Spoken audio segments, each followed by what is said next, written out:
If you have that sense or that feeling or that urge that that's something you should be doing, then go for it. Yes. Can you share a funny or embarrassing moment from your early days of learning how to sign? I could, but this is a G-rated channel. Okay, so you are not the I know this person. No. You need to be that I'm here for you person. Right. Looking back, what do you wish you would have known before starting the interpreting program? I wish I would have known at a younger age. Hey, signers. Have you ever wondered if you have what it takes to become a sign language interpreter? Well, in this video, I'm getting your questions answered by a seasoned certified interpreter. And what makes this even more special? That this interpreter is my mom. She's sharing her journey, advice, and experiences so you can see if interpreting might be the right path for you. So let's jump in and learn how to sign.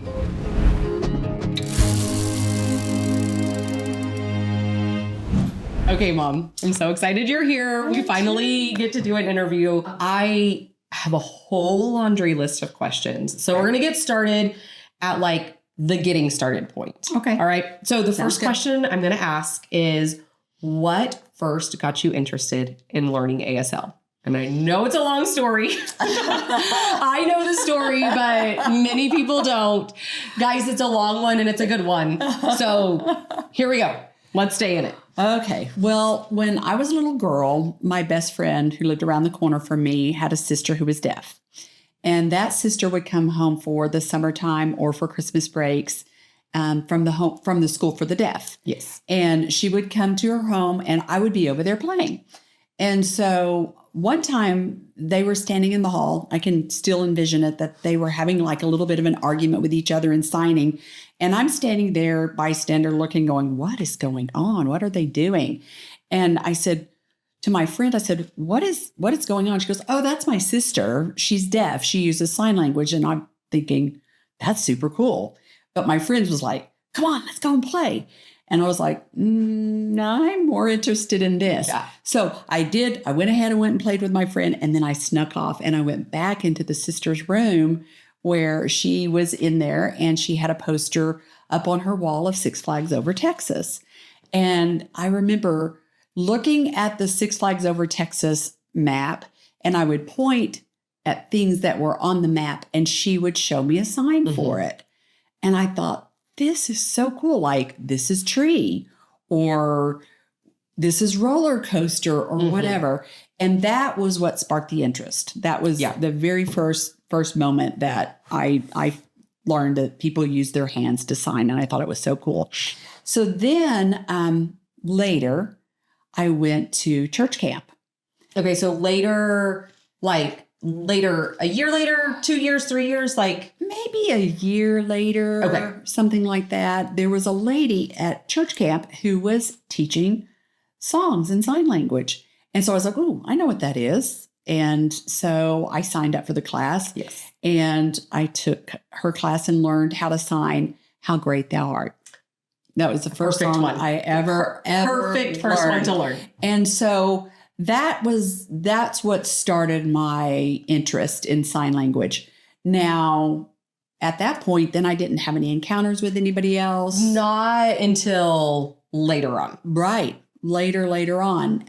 Then later, I still had that gnawing feeling of knowing and wanting to know the language. And so I ended up taking some community courses. And you went with me. Yes. So later, guys. Oh, yeah. This is much later. Fast forward, oh goodness, probably a good 20 years. Yeah. Calculation. Yeah. Yes, Yeah. Probably 20 years. So there, 20 years later, I started taking some community classes. And I was probably the age that you were when you were first introduced to it. Yeah. I would say that for sure. And so I went and took some community classes, loved them, still didn't do anything with it. Just learned the language, about vocabulary and some things like that, and still wanted more. But then fast forward another, goodness, I have to think about that. You were 12.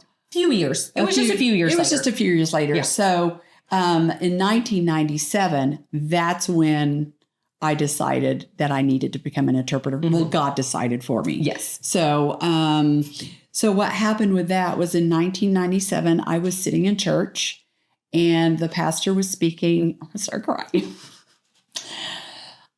The pastor was speaking to the graduation class of May of 1997. And he was talking about there are people here in the congregation who have missed their calling in life. And because you've been busy with life or you've been distracted or things like that. So he said, there are some people who should have done this or this or this. And I have my head bowed and my eyes closed. And I think if he says sign language interpreter, I don't know what I'm going to do. And he said, there's someone here who should have been a sign language interpreter for the deaf. And I literally felt this anointing is what I call it. A tingling feeling all over my body. And I thought, is that me? Yeah. And, is that me? is that me? Like, well, question. The reason I say is that me? Because there was another lady in the church who had come to the church and she would sign the songs. Because she had a deaf brother. And so she was doing sign language and feeling very free to sign songs in church. And I thought, well, maybe that's for her. Maybe that's for her. I don't know, God. What? I don't know. I felt this tingling, but still, maybe that's for her because, doubting Thomas kind of thing. And so, anyway, I knew it was me, but I still had to check some things along the way. That very day that happened, we went out to eat to a pizza place. We walked in the door and there was a group of deaf people standing in the foyer signing. I'm like, okay, all right. I hear you. Yeah. So, and I did go to that lady after church, by the way, and said, hey, was it you he was talking to? Did you feel like this was for you? I'm just checking here. No, that's not for me. I don't want to be a sign language interpreter. I said, okay, it was for me. And then later I met another lady. You were doing the play at Spotlight Theater. Yes. And she was talking to her. She had a brother who was deaf. And I said, oh, yeah, I've always thought it would be neat to become an interpreter, but I feel like I'm a little bit too old to be doing this. And she said, well, I didn't become a math teacher until I was older in life. I'm like, okay, God.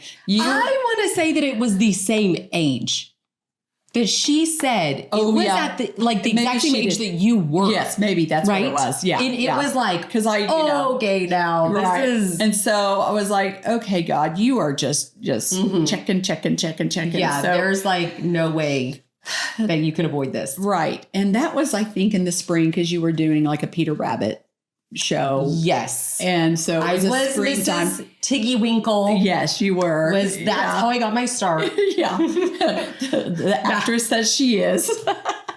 So then I was like, okay, God, okay. Yes, I've got it. I heard you. Yeah. I'm a little stubborn. You didn't know that about me at all. No, I didn't know that at all. So I went ahead and signed up for the fall of 1997 in the interpreter training program in Tulsa. Man. And that was where the start was for me to start working towards becoming an interpreter. Because at that point I felt like I better do this because God called me to do it. I need to follow what he said. Yeah. And, I had done other careers before being a sign language interpreter. I say careers, jobs, different things. I had run my own daycare business because I wanted to be home with you guys and some things like that. So, but none of them ever really satisfied. They were all just like, I was just doing it. For this time in life. This is the next step. This is the next step. But nothing ever really completely satisfied. And now I know why, because again, God had a better and bigger plan for me. Yeah. And you've been doing this career, spoiler alert, guys, but you've been doing it much longer than any of those other ones. Oh yeah. Combined. Yeah, absolutely. Sure. Yeah.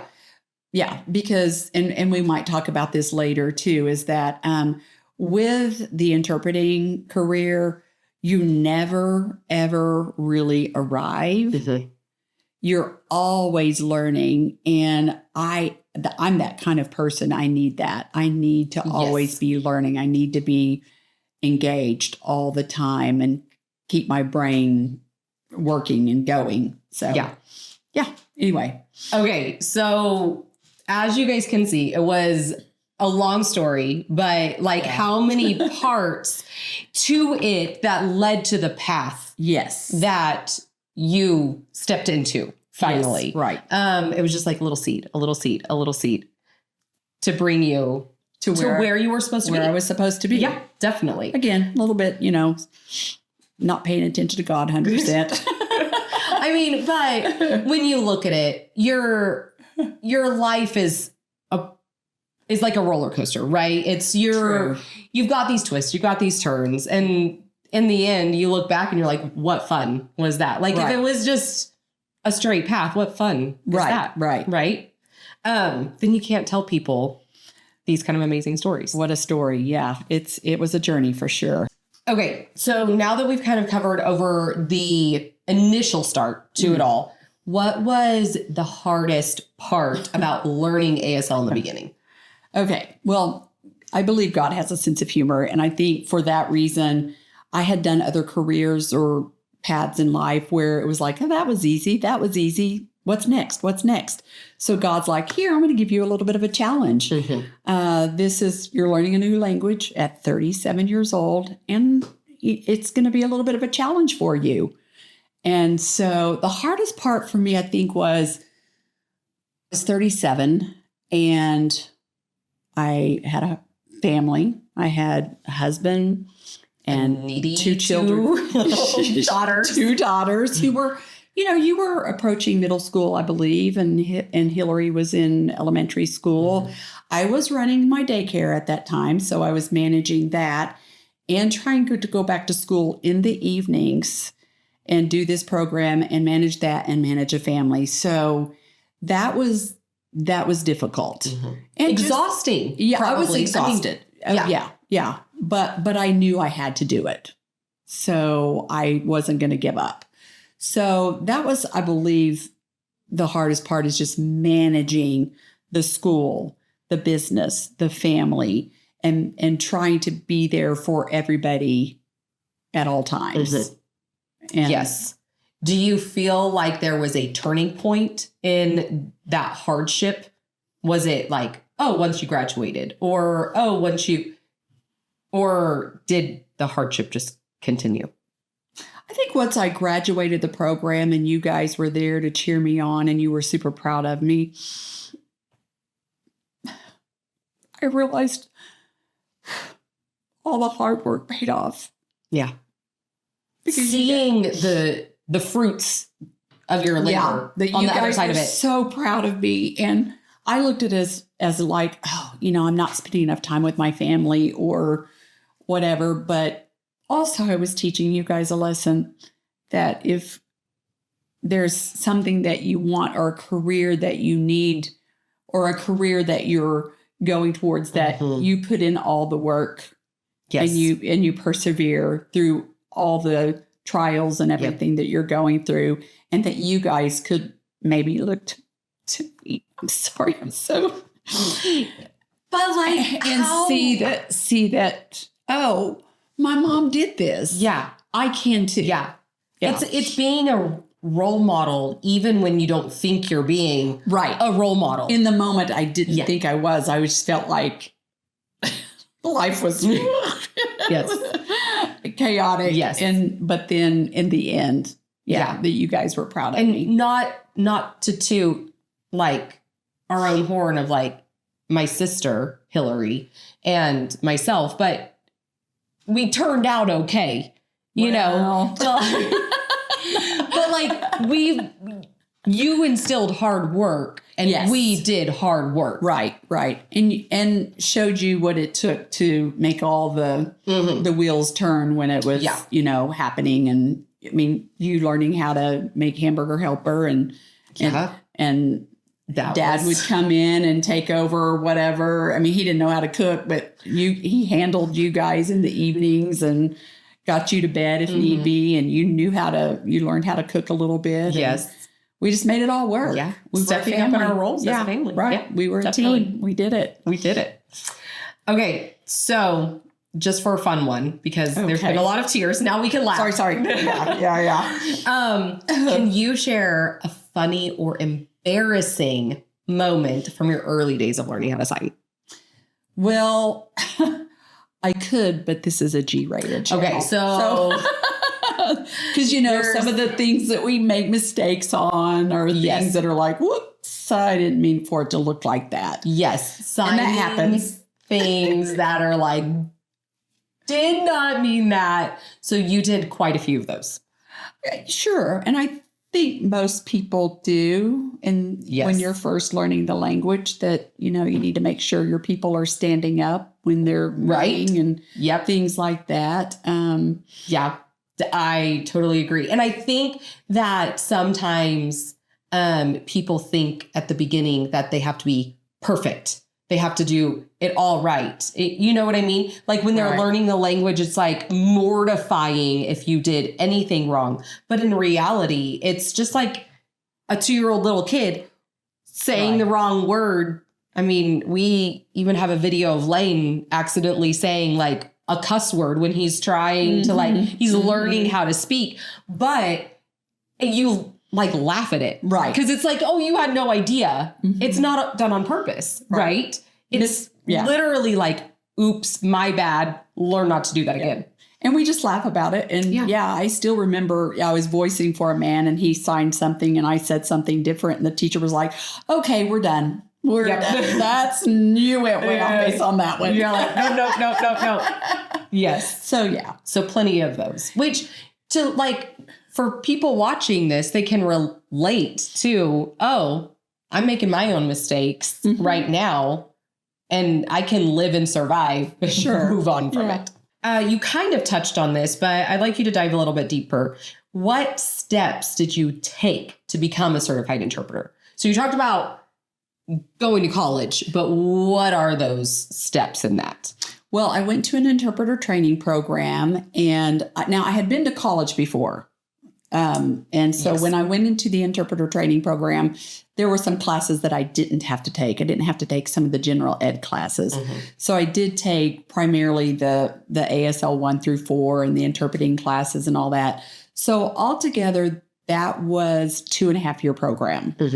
So I went to school in the evenings. There was a time later on in the program where the classes weren't being offered in the evening anymore. So I had to go in the daytime. So I had to have somebody come in and take over my daycare so I could go to some of the classes during the day. So that's what I did, went for the 2.5 years and took all the classes. I also involved myself in the deaf community. And went to all the silent chats, went to all the silent coffees. I immersed myself into the language. So not only was I going to school and learning the academic part of it, but I was also going and socializing with the deaf, that's to me the number one thing to really get you learning the language, is going out there and using it, and it'll build that confidence in you. Yeah, you're going to go and meet people and you're going to say, I don't understand it. But then the next time you go, you're like, oh, okay, I can see my skills have improved by socializing and visiting with all these people. We also went to the deaf church. I brought you guys to the deaf church and we would socialize there. So that was another aspect of learning it. And I'm not saying that school was not important, because it was, because that's where I was learning the vocabulary, but immersing myself into the language, that's where you really pick up not only the language, but the nuances that are involved in the language and the different styles that of people who sign and all, because this person might sign something this way, and that exact same sign, that person might sign it with a little variation. So you learn that not every sign looks exactly the same on each person. Yes. Oh, yes. Completely agree. So in the interpreter training program, what was it like for you? What were the challenges that you faced whenever you were in it? I would say again, stepping into it at a later age. And again, I look back and I think I was 37. That's not really old, but I was in a group with some younger people. And when you have these young, malleable brains, and mine was 37 and still somewhat malleable, but also just having to have the family and stay organized, where it's like all they're doing is going to school and I'm doing this and this and this. That was a bit of a challenge for me. Yeah, definitely. Like the working, the school, the life, so many pieces to it, but you did it. Right. And I had to be very organized. Yes. Very, very organized. Very important. A calendar is a great There was a calendar. The old school calendars, where you write in everything, not on your phone calendars. That's what I still prefer. Like writing it down. It's a satisfaction of like a check mark. Okay. So were there any skills outside of ASL that you had to learn to be successful? Well, okay. So I've talked about being 37 when I started the program as a little bit of a, not a negative, but what's the word I'm trying to come up with? Being a little bit of a disadvantage, maybe. So being 37, maybe, being a little bit older as a disadvantage. But the advantage of being 37 was I was married. I did have children. I'd had a variety of careers. I had lived life. We had purchased a home. We had purchased a car. We had been on vacations and things like that. So I had a lot of life experience that came into the interpreting. And I remember talking to one of my instructors about that, like, I'm old, I can't do this. And she brought that to my attention. And I thought, oh, what a positive slant on that. Like, you've got the life experience that a lot of these younger students don't have. And so when you're doing these interpreting scenarios of a person going to the bank and getting a loan, you know what that looks like. So I think for that reason, at 37 was an advantage for me, and that I had the life experiences. Yes, I would completely agree, because we went through the same interpreting program just, several years apart. Right. And I remember doing some of those videos and going, I don't know what they're talking about. Like, because I had never experienced that before. I was, fresh out of high school, 18, 19, 20 years old, and hadn't had the experience of a loan or even a true job interview or whatever. Right. Because you paid cash for your car. I did. Or maybe, I think I did take out a loan because my dad was like, okay, we got to get some credit. You like some credit built out. Yeah. Right. But yes, like there's two pieces to it. Like, yes, some people watching this right now are that, 40-year-old going, I'm too old, but oh, look, I have experience. Or they're the 18-year-old that they're getting ready to step into college, and it's, oh, I should do this now because my brain is fresh and ready. Like there's so many pieces where it's just like this and this and this. So it's, what time is the right time? Is it now? Right. Now is the right time. If you feel it, do it. Yes. It's not later. It's now. Right. If you have that sense or that feeling or that urge that that's something you should be doing, then go for it. Yes. Yeah. No time like the present. So looking back, what do you wish you would have known before starting the interpreting program? I wish I would have known at a younger age that there was such a thing as an interpreter for the deaf. I had no idea that it was a career. And it wasn't really at that time, it wasn't so much of a career, because before the ADA. Yeah, just 7 years before that. Right. Yeah. Right. You had So before that, often deaf people would bring a family member with them, or a friend with them, or someone from the church with them to interpret for them at a doctor's appointment or a job interview or such things like that. So there really wasn't per se an interpreting job out there for people. And I wish, though, that I would have known even a little bit early on that this was something that was out there, but I didn't know. Yeah. But God's timing again. Yes, exactly. Exactly. Your time was that time. It was God's time. Yeah. For sure. Okay, so now we're going to try to transition to real world interpreting stories. Oh, boy. I know. Okay, so first off, this is what's one, which you probably have more than one. More than one. Of the most rewarding experiences you have ever had as an interpreter. Whew. Okay. Here, do we need to get the tissues? Boy, there are so many. One that stands out in my mind. Is it okay if I give you a couple? Yes. If we don't have to do this. One that stands out in my mind was when I was doing some video interpreting, and I'll keep it very obscure because of confidentiality. I'm not mentioning names or anything, but there was a woman who I was interpreting for, and her husband was on hospice care. And she was talking to, I don't know, somebody, and was talking about the situation of this person being under hospice care. And I had, a few years before, gone through taking care of my father who was ill and had experienced a very similar situation. So that connection was there. I mean, the voicing for her was smooth. The whole conversation was just an ease back and forth.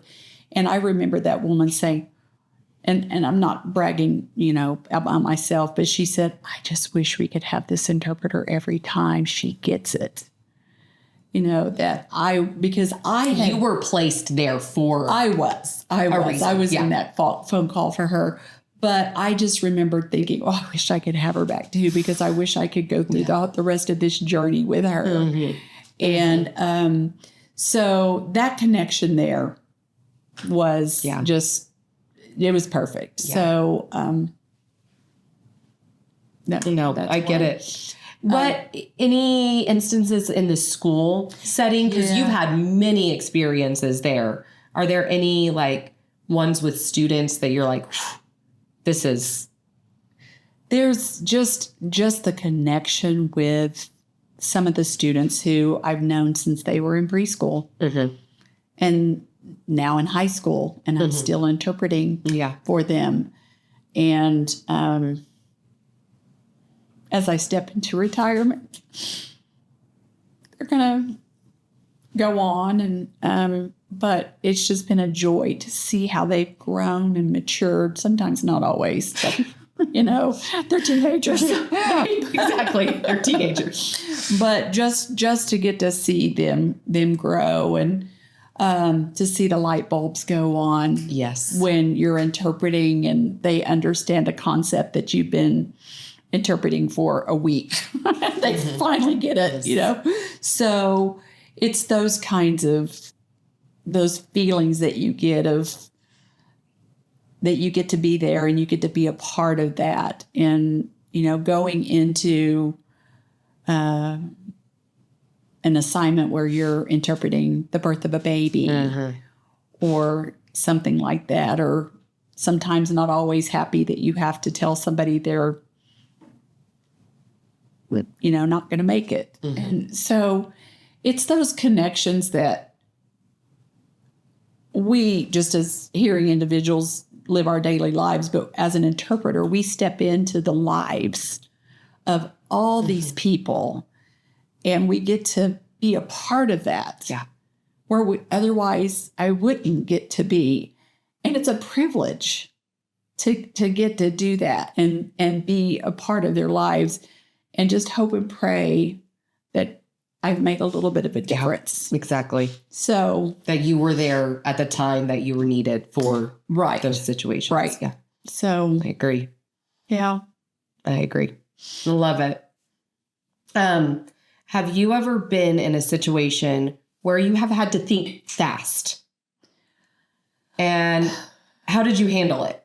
I know we were kind of talking about it earlier. You were kind of like, what do we think about like thinking fast and stuff like that? Right. But you came up with one that I really. Yeah, I was interpreting at a band competition because we did have a hard of hearing girl in the school who was actually in the band and she was able to play the flute, but she also had some health issues. And if any of you guys have ever been in band, you know, you're wearing those uniforms, you're out of the competition, it's hot, and she started to overheat and started to faint.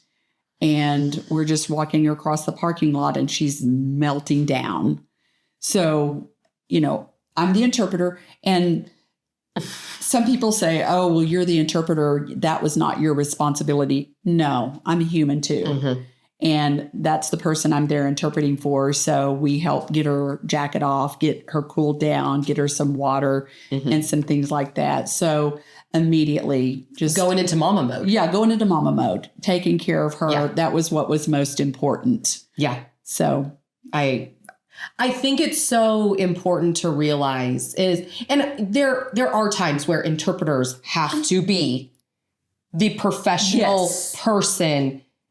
But when you're thinking about instances like band trips with teenagers or kids in the hallway at school or whatever it kind of looks like, there's the line of going, I'm the interpreter, but I'm also an authority figure or a human. Right. And I'm going to be caring for this person. There was a little boy, this happened just last year, I believe, and we were in gym and he got hit by a basketball, boom, right there on the head. And it just, and he comes running up to me and blood coming down. I'm like, whoa, okay. And he's crying. And I'm like, it's okay. It's okay. You know, come on. We're going to get you to the nurse. We're going to get you to the nurse and all of that. So that was another think fast moment, was like, okay, we got to take care of it. Exactly. We're just going to. Yeah. I'm not going to be like, excuse me, coach, what are we supposed to do? Oh, he hurts. Do now what? It's like common sense.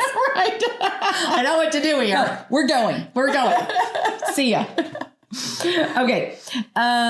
What's a common misconception people have about ASL interpreters? Well, I'm sure that there are many that you have. I think probably a lot of people think that interpreters interpret just for that one person. For example, in the school system, the way our school system is set up is we interpret for different students throughout the day. And we want it that way so that the students are exposed to the different styles of sign language interpreting, or the different styles of each interpreter. Not necessarily sign language, but how we each are styled. Yes. They think that we are just going to interpret for that one person, or we're just following this person all the way around. Oh, do you come to them with all of their doctor's appointments? Do they just call you and ask you to be here? And no. I mean, it is unfortunate for the deaf person that they can't have the same interpreter at all the appointments, because if it's an ongoing situation, it's ideal for them to have somebody, but we register with an agency and whoever's available at that time is the person who goes out. But a lot of people think that we just follow that deaf person and that we're their personal interpreter assistant, and that we're there to help. And we're not there to help. Yes. We're there to interpret. Yes. So you drove the deaf person here. No, they drive themselves. Oh, deaf people can drive? Yes, they drove themselves here. I drove myself here, and I'm here to interpret. So those are, I say, some common misconceptions. And truly, like, people don't know what they don't know. Right, true.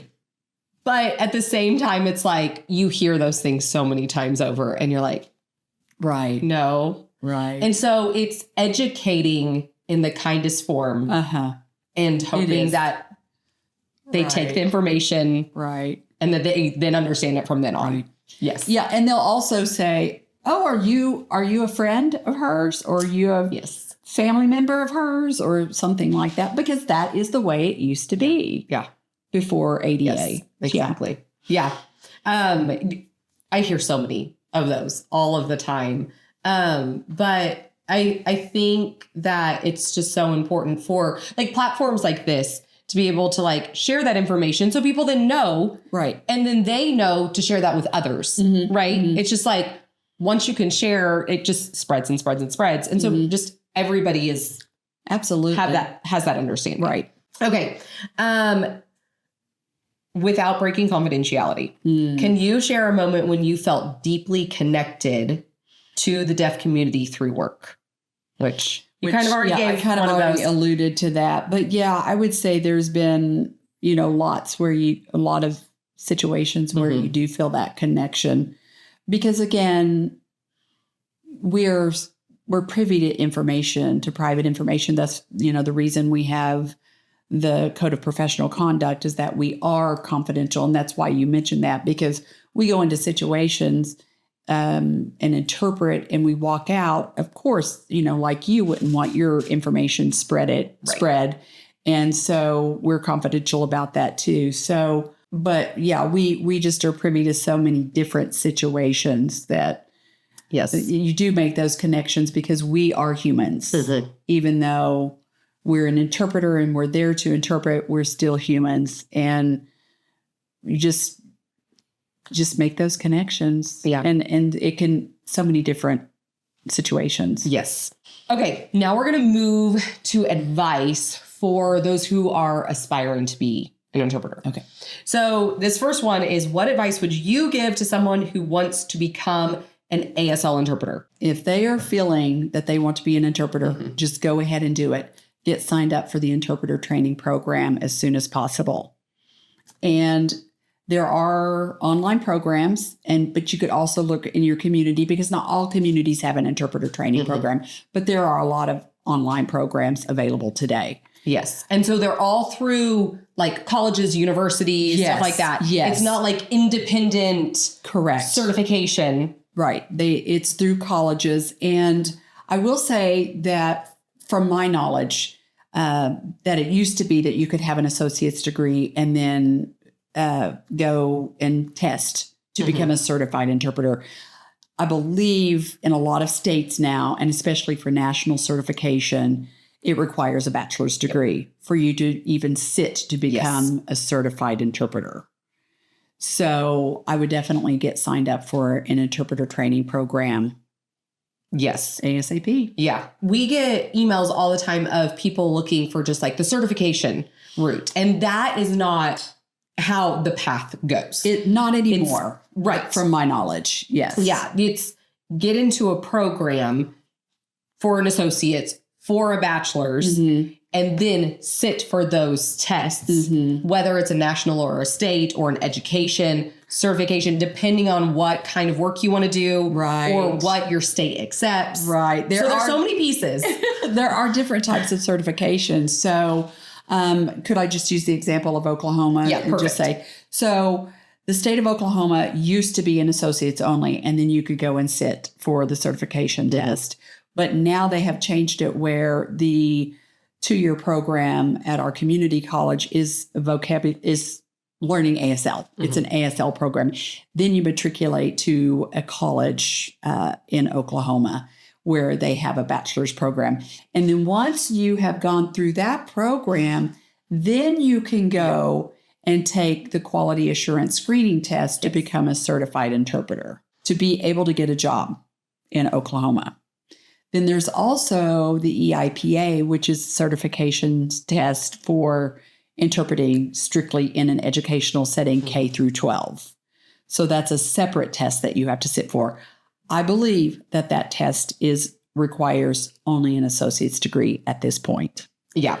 So, I mean, there's so many different options to become an interpreter, but the same path to get to those type of certifications that you want to sit for. Right. Yes. Interpreter training program, get through the program. Yes. I would suggest that they check with their state. Yes. 100%. With their state Department of Education and find out what their schools require as minimum to be able to go in and interpret in a school setting as a certified interpreter.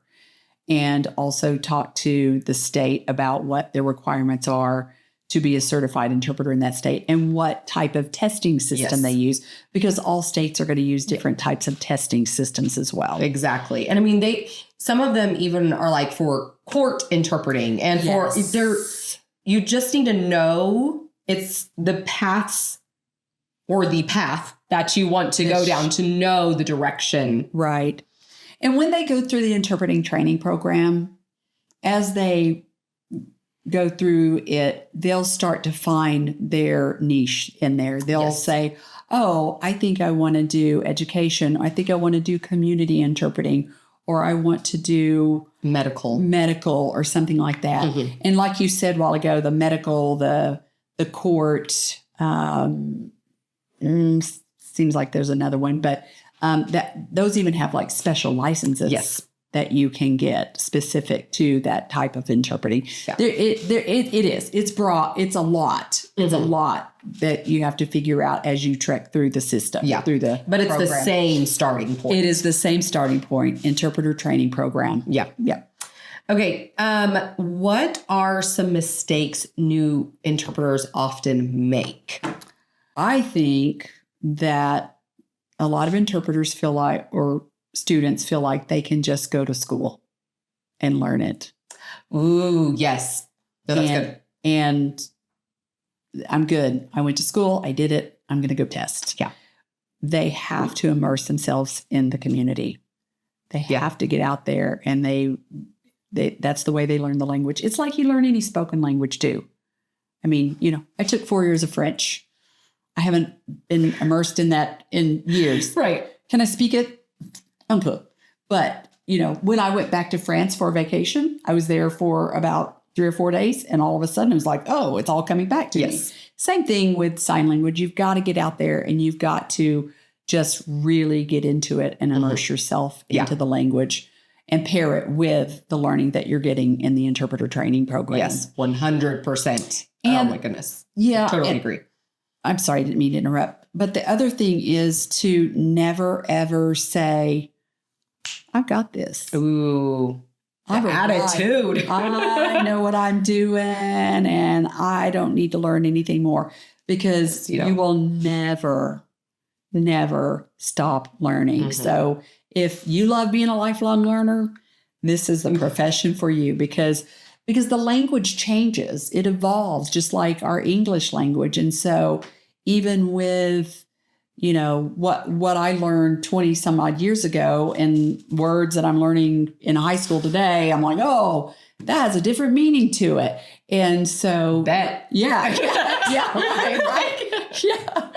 things that come up now. Right.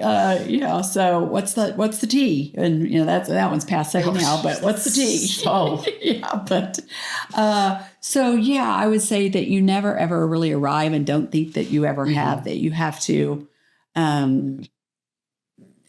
keep learning, and don't ever think that you don't need to ask help from another interpreter, because I work with a team of interpreters right now, and even the seasoned interpreters, one who was married to a deaf man and one who has a deaf son, and another who's been to an ITP program, we'll all sit around and talk about, what would you do for this concept? Because this just came up in this class and I didn't really know how to sign it. And that's from people who have been doing this for even longer than I have, 40 plus years. And so we all still, even today, still need to learn from each other. So work as a team, work as a community, depend on each other, glean information from each other. Yes. I think it's so important. It's important to know that it's a small community. And so you need to be there to support each other. Mm-hmm. You are not the I know this person. No. You need to be that I'm here for you person. Right. I've got you. Yeah. Yes. Have each other's backs. Yes. Help each other out. Definitely. So that was a few pieces of advice. Yeah. How can someone start getting hands-on experience before certification? Well, that's an obvious. Be here with Learn How to Sign, start watching the videos, learn the vocabulary, take all the classes that you can. do all of those things. So yeah, I would say that just start. Yes. And making sure that the videos that they're watching are legit too, Yes. because there are some out there that are not so.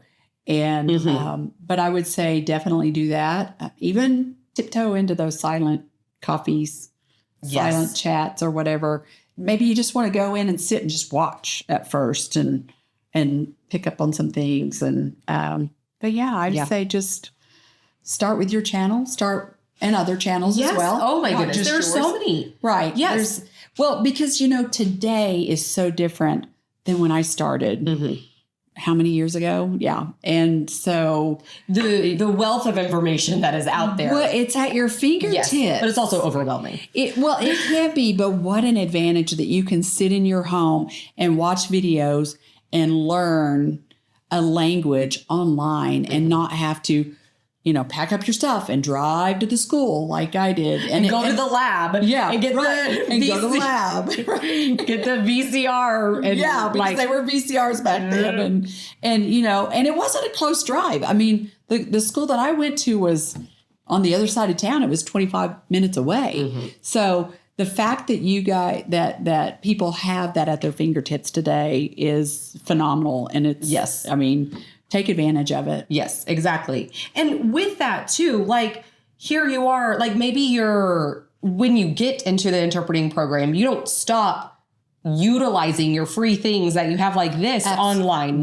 You still are absorbing it. It's not just I'm just going to push this to the side. Stay plugged into any way that you can get your information. It's not just now that you've moved into this thing, you got to just leave this other thing behind. You can stay plugged in through all of these different outlets. So you're constantly learning and gathering information and being exposed to different signers, different thoughts, all of those things.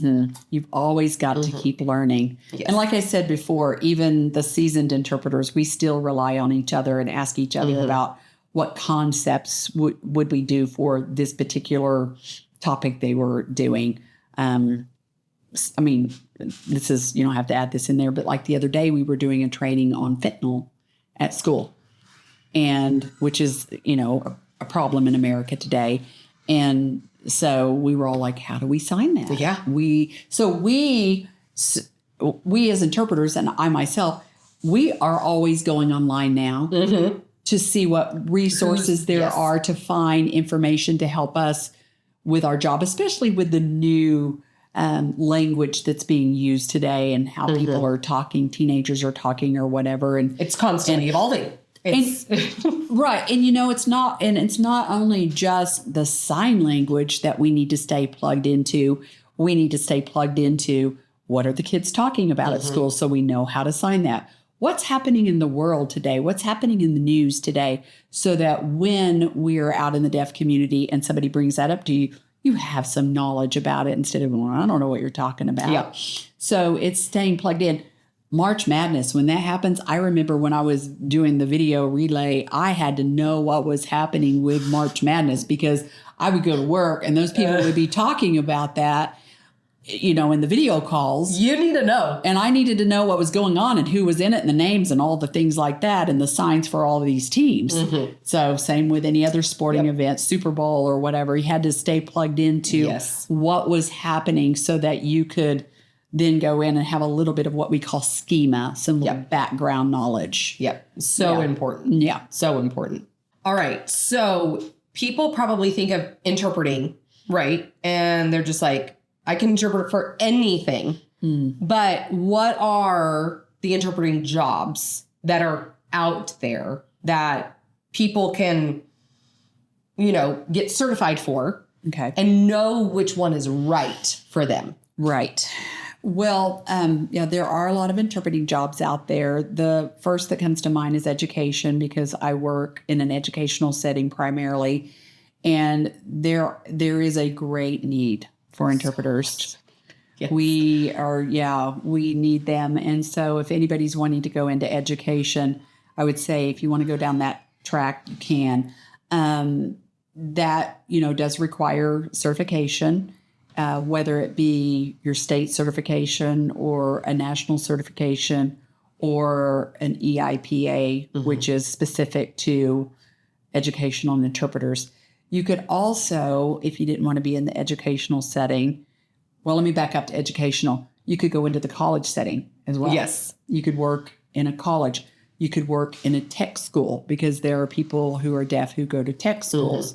So, of course, all of these jobs require certification. It just depends on what your state requires. You could also go into what we call community interpreting, where you'll go out and interpret job interviews, trainings, doctor's appointments, any kind of in hospitals or in doctor's office, et cetera, and all of that. And depending on what that job is will depend on also what certification level you are. So you would start out as a baby interpreter. You would start out at simple kinds of interpreting jobs. Training kind of thing. And then you would work your way up to, being a higher level interpreter to be able to do medical and hospitals and things like that. And then, of course, we talked about court. Yes. And that is either a special license or national level of interpreting and things like that. So you could go into community, you could go into education. Now, if somebody said, I'm not sure that I'm ready to go and do this certification, but I have the language. I've taken a year or two of the program. You've got some good skills there. You could also work in the educational setting as a paraprofessional with students who are, have special needs of some sort and maybe use sign language as a support system in their language, or maybe students who are autistic and might use sign language to be able. There's such a need for that too. Yeah, there's a great need for that as well. So so that's the three that I can think of just off the top of my head. Yeah, but there's like theater too. There's those you're not going to get your bread and butter from those sort of things, but they're the. Right. Yeah, that theater kind of goes under that community. It's like theater, concerts, and different things like that fall into that community kind of interpreting. But yeah, if you love theater, then that might be something you want to do. We have a lady in Tulsa who that's what she loves to do. They call her, she's the one, she's the go-to girl. I love it, but I don't want to do. I used to do a ton of concerts. I loved concerts. I love music.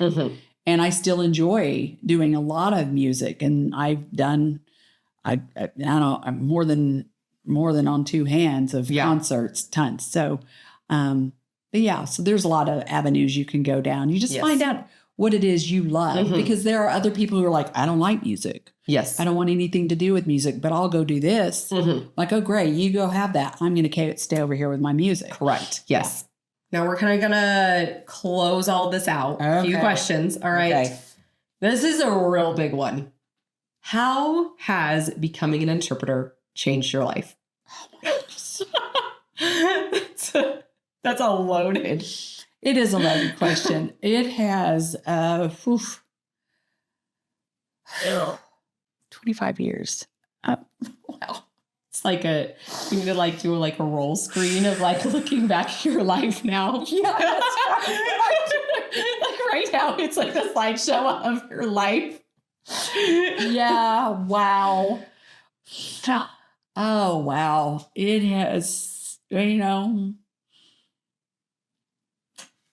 God knew what he was doing. It's made me who I am today. I mean, that sounds a little bit trite, but again, just getting to be a part of so many people's lives. I'm getting really choked up. I can't even imagine how many people I have interpreted for. I've never really even thought about that for the last 25 years. There's no way to even calculate something like that. You know what I mean? Right. Especially working for, video relay, I mean, the calls that you take in an 8-hour day, I don't know. I mean, and, so many sweet moments that you get to be a part of and see, and you walk away and say, wow, it was a wonderful day. That was beautiful. I wish every day could be like that. Right. Because there are days that are not. Because there are days that, you do deal with people who are on hospice care, or people who say, doctor said he can't fix me. I have 3 days to live, and you have to interpret things like that. Yeah. And, but and then the students that I work with, like I said, some that I've known since preschool, some that I started interpreting for and have graduated and gone on to college, and our parents, and, married, and our parents. And you talk about all these kids like they're your children, because they were your school children, or whatever. And so just wow. I mean, I just can't even imagine how many people's lives. I hadn't even thought about that, Meredith. How many people have I interpreted for? And that I just hope that their lives were touched by something I did. Yeah. That seems a little bit big, doesn't it? But it's so profound. It just seems really overwhelming to think that about. You stepped into that, 25 years ago. To then reflect on it. I mean, I hadn't even thought about it. Yeah, just hits you now. Are you thinking now that you might not retire because you can't? Well, I can't. I have to, because Kate has said, no, you have to come and visit me more often. I mean, and that's the thing is, retirement, interpreters, that's the beauty of this too, is that even though I'm approaching that age of retirement, it doesn't mean I have to stop interpreting. Correct. That's the wonderful thing about this too, is I don't have to stop interpreting because I'm retiring. I don't want to stop interpreting. I want to continue interpreting at church. I want to continue coming in and subbing for the schools, and doing some music and some things like that. And because I still want to be a part of this world. Right. I can't just stop. Done. Yeah. Okay, I'm out of here. I'm not going to sign ever again. And that's the beauty of this too. I have a friend in Tulsa who, oh goodness, she's in her 80s and she's still interpreting. Love it. Yeah. So I still have a good 20 more years, right? Yeah, exactly. Don't tell Kate that though. Well, I can continue to interpret, but that's the other thing, is you could do this part-time. Yes. If you don't want to do it as a full-time job, you can do it as a part-time job, or you could do it, say, I just want to do it for, my ministry at church, or I want to work with little kids and whatever. Just Well, and then there's and you're talking about all these different kinds of jobs. There's even jobs where it's video relay and you do it in your home. True. Yes. Video relay is transitioned to mostly in the home. So, there are even options further than just going out and interpreting. There's interpreting in your home. Right. Education. The educational field has interpreting in the home now for people who are living in rural areas and they can't come into the city and be a part of the deaf ed program like ours is in Tulsa. So they're out there and they don't have anybody. So they use video interpreters through a specific educational program. Yeah. So there are lots and lots of options out there to keep interpreting. Yes, exactly. Yeah. So you're not going to retire. I'm retiring, but I'll never stop working. Yes, exactly. That's exactly it. I just don't think I can just let go and just cut it off. I never have envisioned you being the one to sit at home. Oh no. No. You go crazy. Cannot do that. There's no possible way. Okay. What's one thing you think makes a great interpreter? Well, the deaf community would say deaf heart. 100%. And the deaf heart is that we're not there just to make it a career. It's a job. It's that you have that compassion and that heart for the deaf community and that you truly care about them and their culture. Yes. And their beliefs and all. So that to me is what makes a great interpreter, is to have that deaf heart and love them and not just be there for the job. Yep. Just to make money. Yeah. They want to see you in the community with them. Thus going back to all those silent chats and silent dinners. They want to know what's going on with your life. Right. And they truly care. Because they can't find that out in that job interview with you. Right. They want to chat. Right. They do. They truly care about their interpreters. They truly care. I still have students that I've interpreted for who I'm now friends on Facebook because, they're of age, and we still message each other back and forth, and they want to know how I'm doing and I want to know how they're doing. And like I said, it doesn't just stop at the interpreting job. Correct. Yeah. Yeah. If you could go back and give your younger self one piece of advice, what would it be?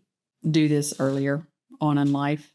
So you would tell your younger self, you'd be like, you should have started this.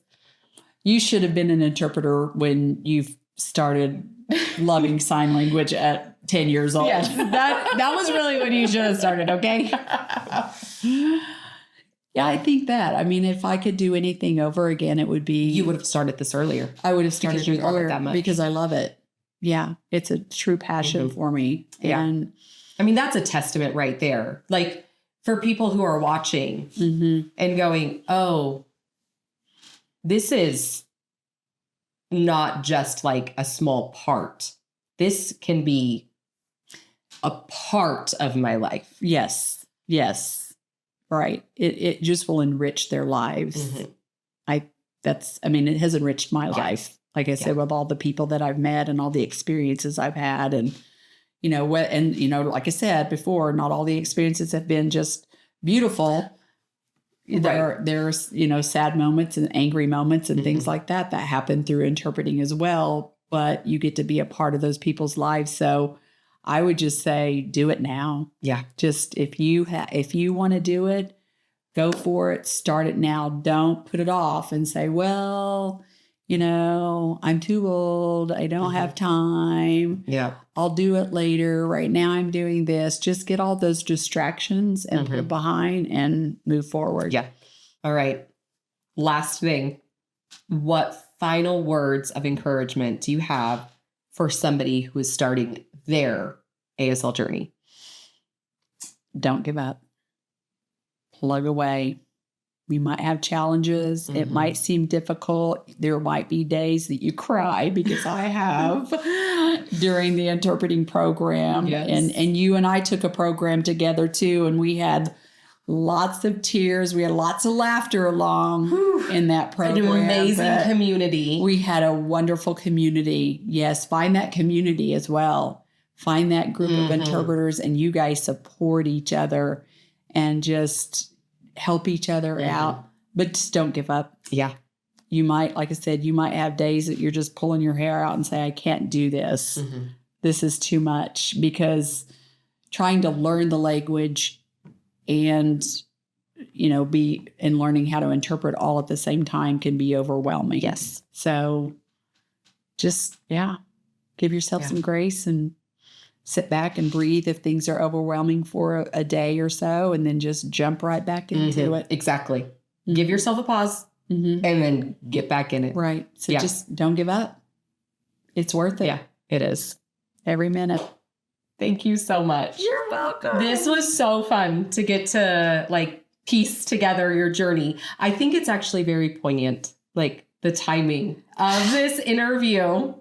I didn't know I was going to cry some tears today. I guess it's I know. I'm over here like my eyes are like getting all wet and everything. I mean, I am excited about semi-retirement because, I mean, it's a natural progression. It is. Of life. It is. But I mean, to like, you got to look back at your career. That whole role.